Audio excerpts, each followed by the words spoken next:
Olá, pessoal, bem-vindos a mais um episódio do podcast Atitude Empreendedora. Eu sou a Marcela Burru e hoje estou aqui mais uma vez com a Silvia Balieiro. Oi, pessoal. A Ariane não está aqui hoje, mas a Silvia vai ser minha companheira, assim como ela acompanhou a Ariane na entrevista da Bárbara, que a gente publicou em dezembro.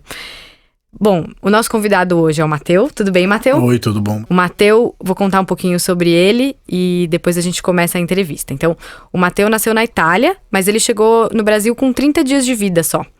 Ele passou parte da vida dele entre os dois países e aí, aos 21 anos, ele fincou raízes definitivamente por aqui, em São Paulo. Ele é fundador da Refúgios Urbanos, uma imobiliária que se define como feita por amantes de arquitetura. Essa paixão pelas construções levou o Matteo a ser um agitador cultural, então ele realiza vários projetos que vão de palestras, exposições e passeios guiados pelo centro da cidade, até o lançamento de livros como o Prédios de São Paulo, que tem 3 volumes, o Casas de São Paulo e o Prédios de São Paulo para crianças.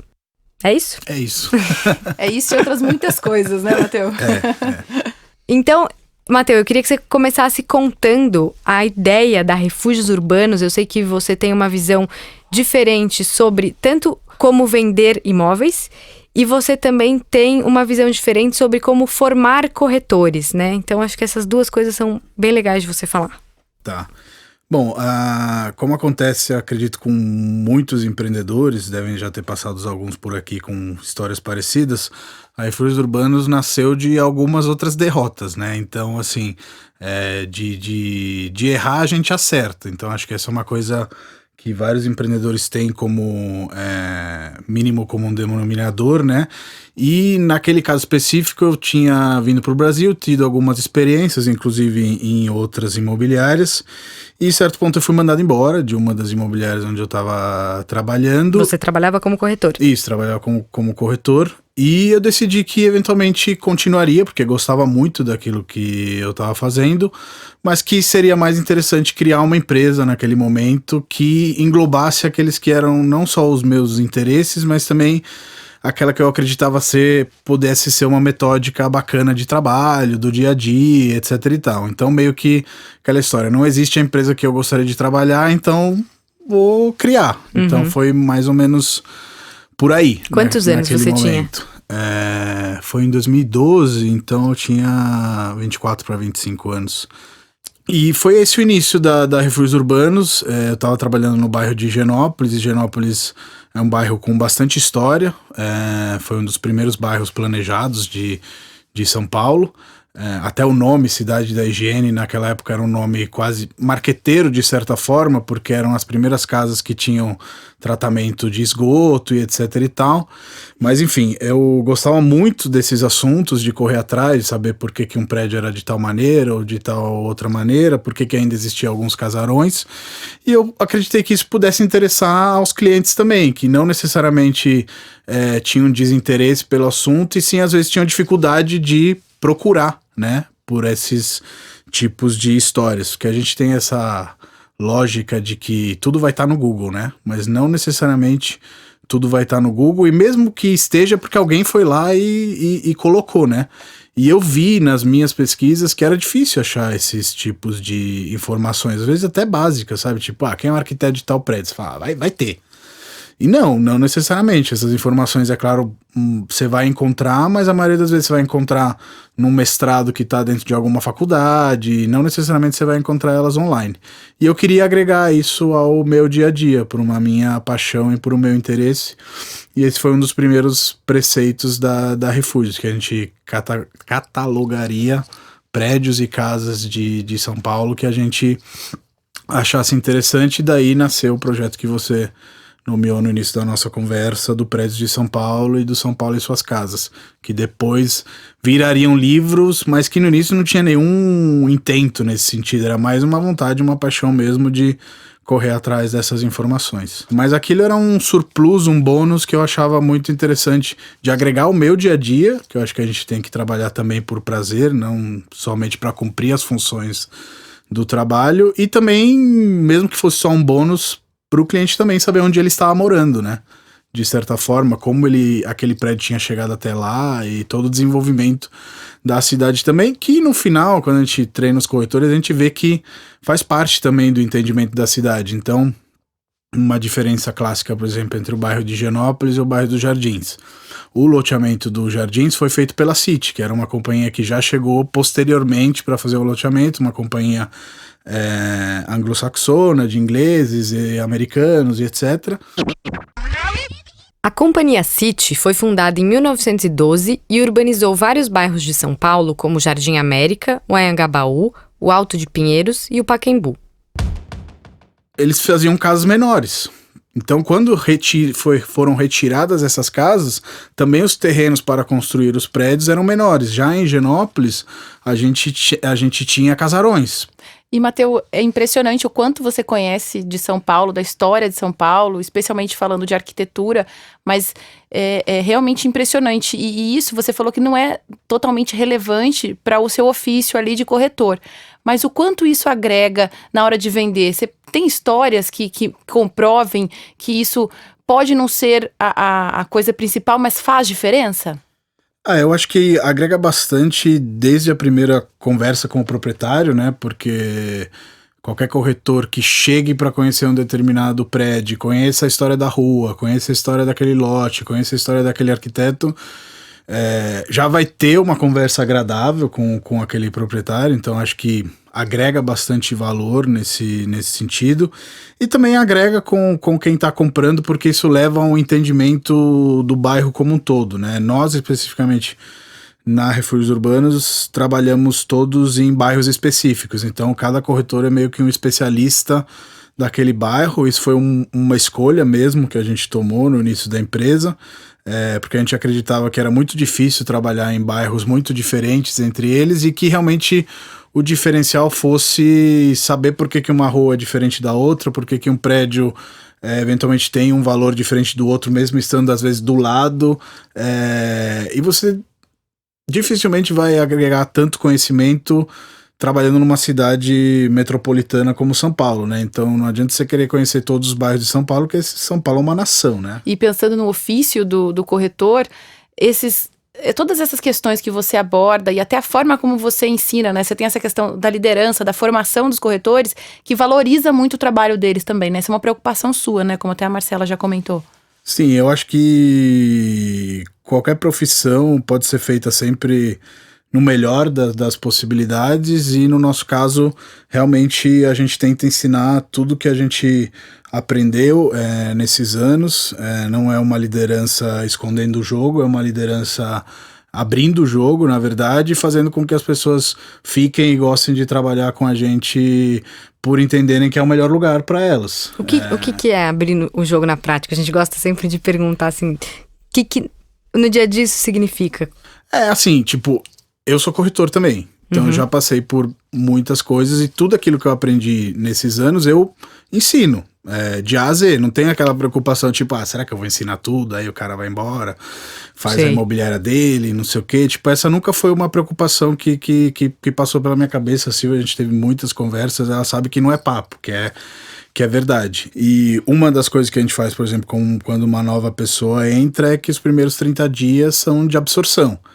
Pode já começar a fazer algumas coisas, etc e tal, mas o mais importante naquele momento é ela acompanhar outras pessoas da equipe. A gente tem uma equipe muito aberta e colaborativa nesse sentido, então ninguém leva como, que chato, vai me acompanhar uma pessoa aí. Sim, já passei por isso, sei quanto essa pessoa precisa entender nesse momento para poder se integrar, porque todo mundo meio que percorreu esse caminho, e acaba sendo uma das metódicas que a gente adota.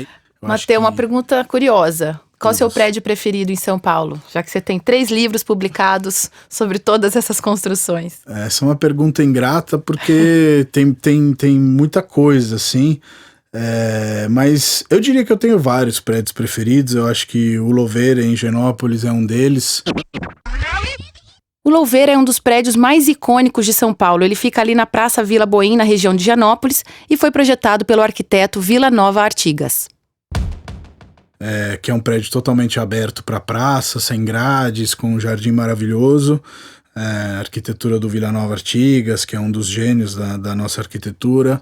Acho que o Martinelli tem a ver um pouco com a minha história, né? Então, a história de imigrante italiano que vem procurar a sorte em outro país, então, e que também teve vários reveses, perdeu, reganhou, refez a vida no Rio depois de ficar em São Paulo. Então, eu acho que esses dois agora de primeira me vem à cabeça, mas São Paulo é uma cidade incrível, assim, às vezes é um pouco negligenciada nesse ponto da arquitetura, mas quando você for olhar de perto com a lupa, ela é uma cidade que tem uma diversidade arquitetônica que poucas cidades no mundo têm. Normalmente sempre prevalece um gênero, e São Paulo tem um mix muito interessante nesse sentido, desde o ecletismo, passando pelo modernismo, que foi muito forte no Brasil, e até o estilo moderno que tem hoje em dia.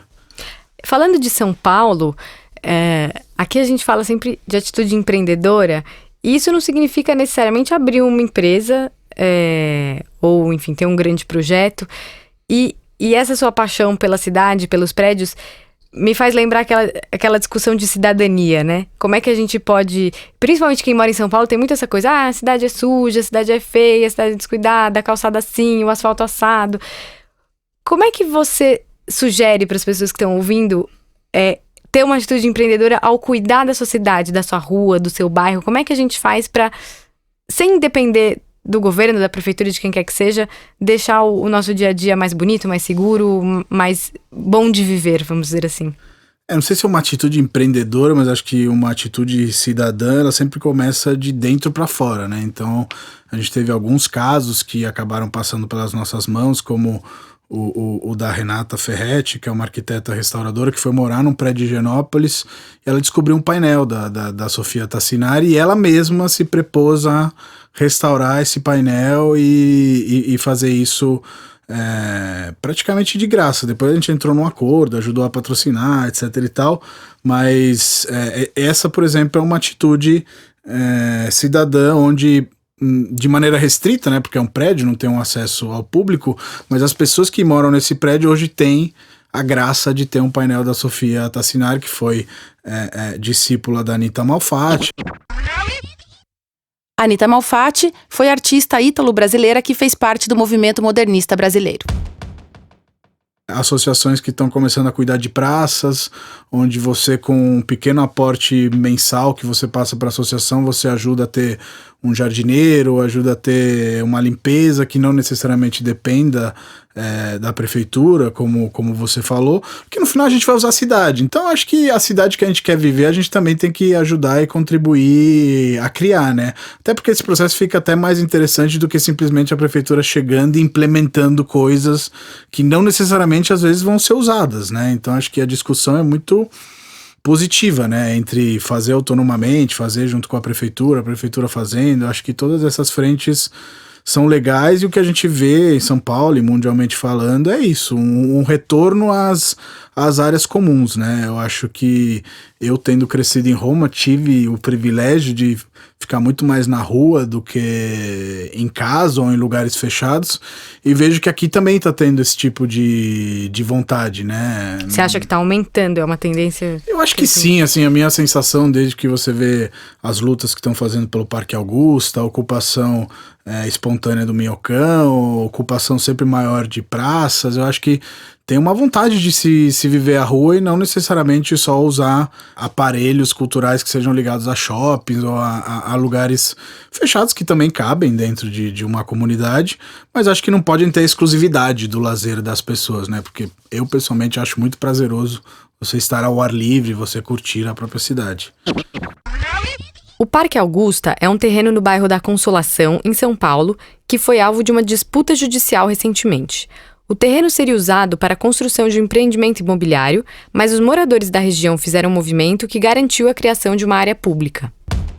Mateu, você é um fazedor, né? Um grande realizador de diversas coisas, e não necessariamente você espera algo para fazer o que você tem vontade de fazer. Você faz acontecer. Isso vale tanto para os patrocínios que você mesmo dá para projetos interessantes como esse que você falou do painel da Sofia Tassinari. Isso vale para os livros todos que você publicou com editoras independentes, e fora todos os outros projetos que você já tocou, né? Conta pra gente o que te move, né? O que essa força que te faz produzir tanto e independentemente de tudo que pode ser um empecilho?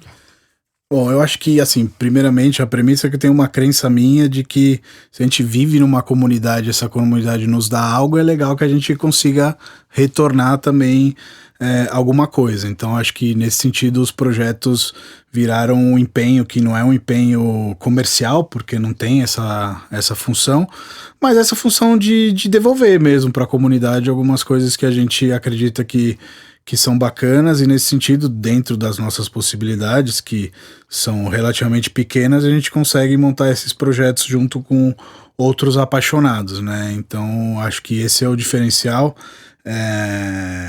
E também acredito que um empreendedor, ele é uma pessoa que sim planeja, mas também sai fazendo, né? Se você só planejar, não necessariamente você vai encontrar as realidades mesmo do dia a dia, as dificuldades do dia a dia. Eu acho que é sempre bom ter um equilíbrio, né? E acho que se você não tiver uma grande paixão, isso acaba ficando desinteressante mesmo ao longo do tempo. É muito difícil você sustentar algo tão que demanda tanto sem ter um propulsor. Eu acho que os projetos são parte desse propulsor para mim. Acho que eu não me divertiria e não gostaria tanto de fazer o que eu faço se não tivesse também esse lado B, que não paga as contas, mas que me dá uma satisfação humana enorme, assim. E uma vez você me disse, melhor o feito que o perfeito. Essa frase eu acho que é sensacional para o mundo empreendedor, né? Eu acho que sim, porque isso não quer dizer que você tem que fazer porcaria e coisa do qualquer jeito, mas acredito que seja importante fazer mesmo. Então, sei lá, vou fazer um exemplo. O livro 1 do Prédio de São Paulo e o livro das Casas de São Paulo, eles têm um abismo de vontade de como a gente fez as coisas. Mas é claro que o livro das casas chegou depois de 5 anos. Então, se a gente não tivesse feito primeiro, a gente não teria chegado no livro das casas, que hoje é um livro, pra mim, maravilhoso, mais bonito. O das casas é melhor do que o dos prédios. Mas teve um aprendizado de 5 anos. Teve um aprendizado de 5 anos. Hoje, por exemplo, tenho um orgulho grande de saber que o livro Prédio de São Paulo 1 tá na biblioteca de Washington e vai ficar lá até a humanidade existir. Se eventualmente tivesse ficado nessas de faz, não faz, ele não seria um livro que compõe um cenário da arquitetura brasileira, de São Paulo, no caso, numa das bibliotecas mais importantes do mundo, né? No meu processo, acho que o que pode ser interessante compartilhar com quem está ouvindo é que para mim fez muita diferença ao longo do tempo ganhar sócios que tinham visões diferentes, que tinham complementaridades comigo, que às vezes puxam minha orelha e falam, você tá louco você gastar isso no patrocínio, não sei o quê, porque eu realmente sou esse cara que, nossa, que legal esse projeto, e sai fazendo. E aí, tipo, cara, mas tem também a estabilidade financeira da empresa e outras coisas que também são importantes, e nisso esse processo de bate-bola com os sócios foi muito fundamental para mim. Assim. E quando você percebeu que precisava de um sócio, ou esse sócio apareceu no seu caminho? Como foi esse processo? Acho que foi um pouco das duas coisas, Marcelo, porque na verdade esse sócio foi um corretor, o primeiro, o Otávio, que a gente foi fazer uma visita junto e no final eu acabei convidando ele para trabalhar na Refúgios, que ele era um corretor autônomo. E aí, depois de um ano trabalhando juntos, eu falei para ele que ele vestia a camisa de uma maneira que eu achava que seria justo ele adquirir uma parte da sociedade.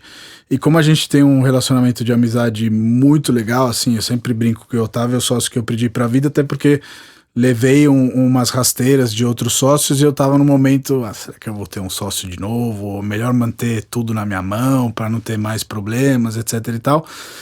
E a gente nunca teve, em 5 anos que a gente tá junto já, uma discussão. E a gente tomou a liberdade de pegar um ano para decidir como seria essa sociedade. Tipo, então teve o convite, ele aceitou e a gente falou, cara, vamos sentar para ver como que vai ser essa sociedade, como que vai ser o acordo de cotistas, o que você vai fazer, o que eu vou fazer. Então, acho que essa liberdade também, aí eu acho que isso é uma dica interessante, de se conhecer antes de virar sócio, eu acho que é importante, porque às vezes as pessoas até têm boas intenções, mas saem virando sócios muito rapidamente e às vezes faltam as conversas. que são necessárias para que aquela sociedade não desande, às vezes por um motivo besta. Então, tipo, vou fazer um exemplo, a gente decidiu no nosso acordo de cotistas que a gente não assumiria pessoas das nossas famílias. A princípio, precisaria eventualmente dar concordâncias dos dois se a gente fosse fazer isso. O que a gente falou é o nosso negócio, sabe? Não vamos eventualmente convidar pessoas da família porque a gente acha que não.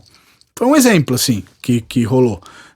Às vezes isso, se não for conversado, lá na frente vira um problema, sabe? Contrata aí meu primo, não sei o que. Mas por que contratar? Porque vamos ajudar ele. É igual casamento, né? Tudo que não conversa pode dar ruim. Exato, eu acho que é muito saudável quando você pensa em ter alguém como sócio, ter todas as conversas possíveis e imagináveis sobre todos os temas. E mesmo naquele momento, sendo eu um dono, entre aspas, proprietário, queria ceder uma parte minoritária, eu não queria que isso fosse top-down, sabe? Uma coisa de cima para baixo. Eu queria que a gente negociasse com a mesma tranquilidade, que ele colocasse as questões dele, eu as minhas, e a gente chegasse num acordo. E foi muito legal porque depois a Camila e o Rafael entraram, e lembro bem quando apresentei o plano de cotistas para o Rafael, e ele trabalhou em corporação, etc e tal, ele comentou que estava muito bem feito, prevendo toda uma série de aspectos, etc. Então foi realmente muito bacana, porque depois esse trabalho foi útil também para os outros sócios que acabaram entrando. Você também tem entrado em contato com muitas histórias empreendedoras, né? De gente que, ou pela arquitetura, ou pelo terreno, ou pela ideia de configuração do prédio, tenha inovado ou feito uma coisa que não era esperado. Você tem como compartilhar alguma história que te marcou nessa pesquisa sobre prédios e casas em São Paulo? Tem muitas histórias nesse sentido. Acho que é até interessante você falar isso, que acho que nem todo mundo capta essa visão, mas é realmente isso. Acabei conhecendo não diretamente os arquitetos, que a maioria deles faleceu, né? Porque os mais famosos atuaram nos anos 50, 60, já no auge da propriedade, de carreira. Mas eu acabei conhecendo filhos, esposas, etc.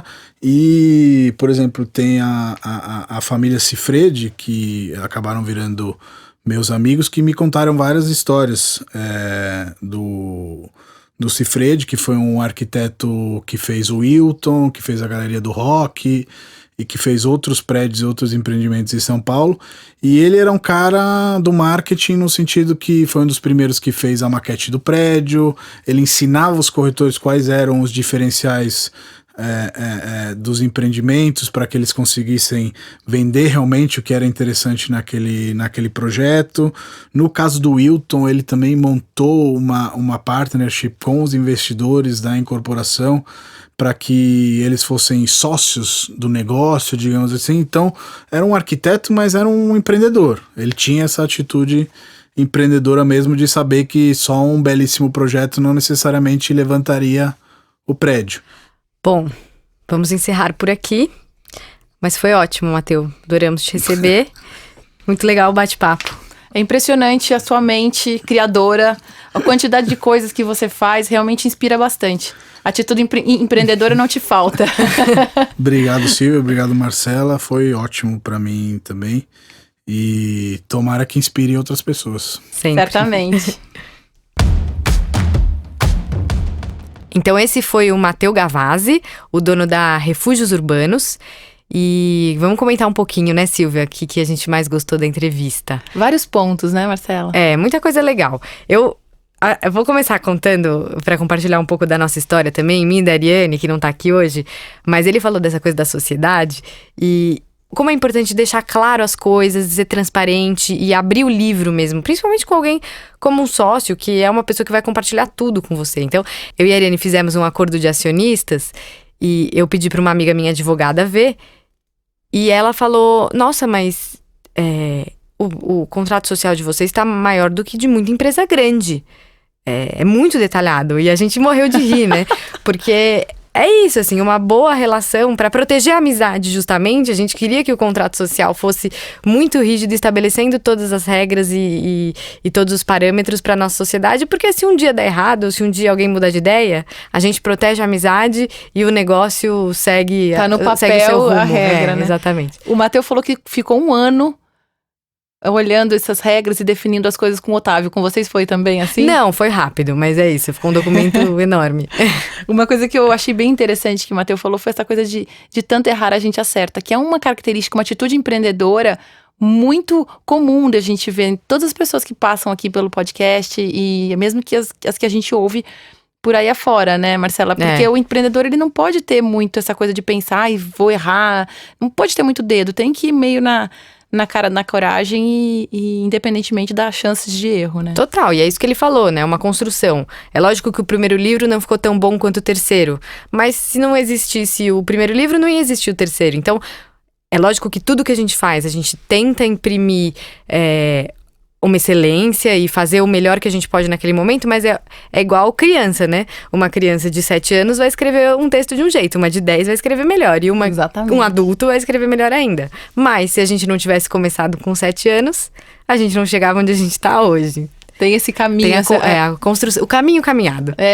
E quando ele fala também da questão de tudo que eles ensinam para quem tá junto com eles, né? Essa exposição de conhecimento, essa intenção de compartilhar, de ensinar, eu tenho visto cada vez mais nos empreendedores. Porque é a única forma mesmo de você fazer seu negócio crescer, que as pessoas cresçam junto, né? É o open source, né? Open source em humanos. Eu tenho percebido cada vez mais isso. A gente conheceu isso, viu isso bastante com a Bárbara aqui no podcast também. E agora o Matheus repetindo isso foi uma coisa que me saltou aos olhos também, de tudo que ele comentou. Falando em podcasts anteriores, lembrei de uma coisa. Ele falou que aqui em São Paulo o pessoal se apresenta, né? Eu sou fulano, dono do projeto tal. Eu lembrei, eu não sei pra quem tá acompanhando o podcast, né? O episódio do Monge Satyanartha, ele fala muito sobre essa descrição, né? Como a gente se define no mundo. Sim. Então, pra quem não ouviu, vale a pena voltar lá do Monge Satyanartha e ouvir. E essa parte do profissional, que tem que ser uma coisa completa, né? Quando ele fala que o profissional, Total. Independentemente da área que você tá, você tem que saber um pouco de tudo, né? E saber um pouco de tudo e conhecer muita gente. Porque ele falou dessa questão do networking, quer dizer, ele não falou, né? Isso é a minha interpretação. Mas quando ele faz projetos, toda vez que ele faz um projeto, bota uma ideia no mundo, ele tá sempre conhecendo pessoas e atraindo gente pra essa tribo, né? Que ele comentou. E isso é pra qualquer pessoa, né? Seja você se você vende bolo caseiro, se você é funcionário de uma empresa, se você tá criando a sua própria empresa. Conhecer pessoas, trocar ideias e trazer pra perto de você gente que pensa igual, que tem uma energia parecida, isso ajuda muito, porque na hora que você empacar, na hora que você tiver dúvida, você tem a quem recorrer. E é um ganho que você acaba não sendo tão tangível, né, na hora de você pôr no papel. Não tem um retorno imediato. Mas é o retorno enorme que ele tem, que ele pratica isso, né, na Refúgio, em todos os projetos que ele faz. Bem impressionante quando ele fala do lado B, né? Sim. Que se ele não tivesse esse lado B, o lado A não o completaria tanto quanto hoje completa, né? Legal.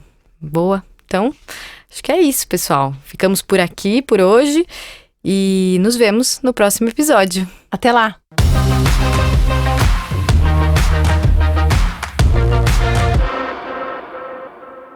Este podcast é uma produção do Ateliê de Conteúdo e Estúdio Teses.